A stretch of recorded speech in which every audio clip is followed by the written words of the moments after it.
Welcome back. You're watching the opening trade. A lot of corporates that will be in focus in today's session. Firstly, the real estate sector has been plagued by problems for decades, and despite the kind of recent reforms, surplus inventories and depressed prices still remain a pressing concern. We spoke to Rajeev Talwar, chairman of the National Real Estate Development Council, as well as who's the CEO of DLF, on what needs to be done to revive the real estate sector. Let's listen into those comments. We haven't been able to come out with a single window clearance at all in any state. We have been promising that, we've been talking about that from the government, from the state governments, from the local bodies, but no one does that. No one leaves their turf. I mean, if it's a town planning body, they don't leave it. If it's a municipal or an urban local body, they don't leave their sanctions. If it's a fire body, they don't leave it. The environment body, they don't leave their rights and duties. So everyone who is empowered under separate acts of the government and parliament wishes to exercise their authority independently. So there is no single window clearance. I think we need to work on that. And we need lower finance rates. There are two things which are a major problem in India. Is the cost of land and is the cost of money.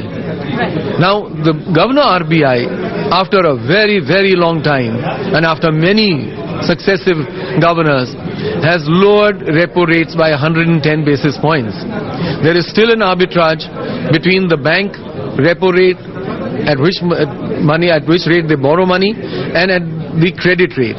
If that is an arbitrage of 400 points, there is certainly room for 110 points to come and to increase the efficiency of the banks. And that too in the home loan sector, which sees negligible NPAs. In fact, in 0.some% only. So I think money needs to be now given for home loans at a much lower rate. It has been because of the kind of lopsided market forces that exist in the real estate sector, with the supply and the demand already having an imbalance. Is that the reason why the downfall is being seen, or is it just being looked at from one point of view? Nobody who's running a business tends to ignore market forces and market supplies. Yes, as I told you, there were problems in supply because we had all shifted to residential development. Today, there's traction in the commercial development. There's traction in retail malls. Are they not coming up? But they're all coming up on leasing, not on sale only. So there is a new economy developing in India. I think it's a much more urban-centric economy, and that is what is expected if 50% of the population, which in any case is about 600 million plus, if that is to shift into cities, and we don't need to have a proliferation of either slums or unauthorized housing, I think we need to get all this into an act together and actually build up a much more solid future. Whether it means subvention, whether it means cheaper loans, whether it means cheaper EMIs for the buyer, or whether it means an influx and a flood of liquidity from foreign investors or local investors. We need to play into that. Local investors can come in easily. When you don't have such inadequate, I would say, incongruous provisions that you sell a house, you can only buy one house. I mean, who says that is an intelligent solution? If you sell a house in the middle of the city and you want to buy 3 or 4 or X number on the periphery of the city, why should it be disallowed? Why should you have a notional rent on unsold homes?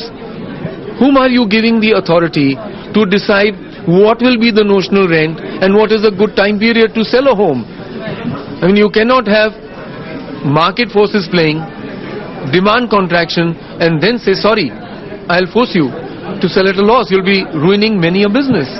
So we should not try for those solutions. We should try for solutions which are determined by the economy itself.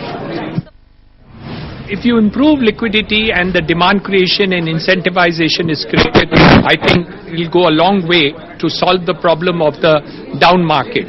And real estate is something which you can even have a double-digit GDP growth.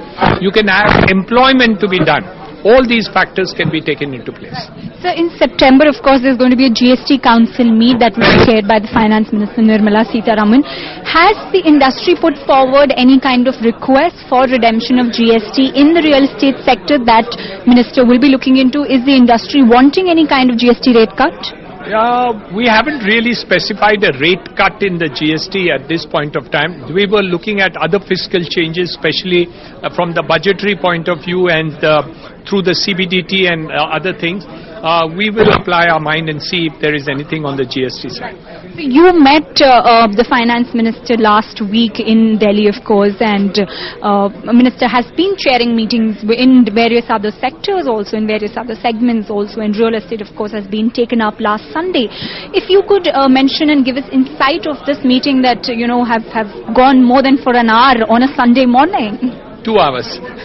So really, she understood the problem very clearly. She appreciated various things. Subvention was one such issue.